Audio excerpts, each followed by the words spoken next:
Hello viewers, আশা করি আপনারা সবাই ভালো আছেন। তো আজকে ছোট্ট একটা ভিডিও নিয়ে আসলাম। আজকে ভিডিওটি হচ্ছে ব্যাটারি নিয়ে। তো ব্যাটারি, ভালো ব্যাটারি এবং খারাপ ব্যাটারি এবং কম দামি ব্যাটারি এবং দামি ব্যাটারি কীভাবে বুঝবো, এবং ব্যাটারির টেম্পারেচার কমে গেলে আমরা কীভাবে বুঝতে পারি, এবং ব্যাটারির টেম্পারেচার কমে গেলে চার্জ টিকবে না।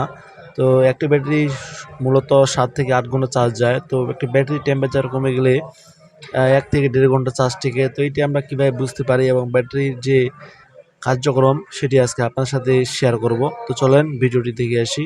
একটি ব্যাটারি টেম্পারেচার কমে গেলে যে আমরা যদি একটা ব্যাটারি চাপাচাপি করি, তখন দেখা যায় যে ব্যাটারিটি বাঁকা হয়ে যায় এবং চাওয়া যাচ্ছে, এবং এটি হচ্ছে মূলত ব্যাটারি চেকিং করার একটি প্রসেস রয়েছে।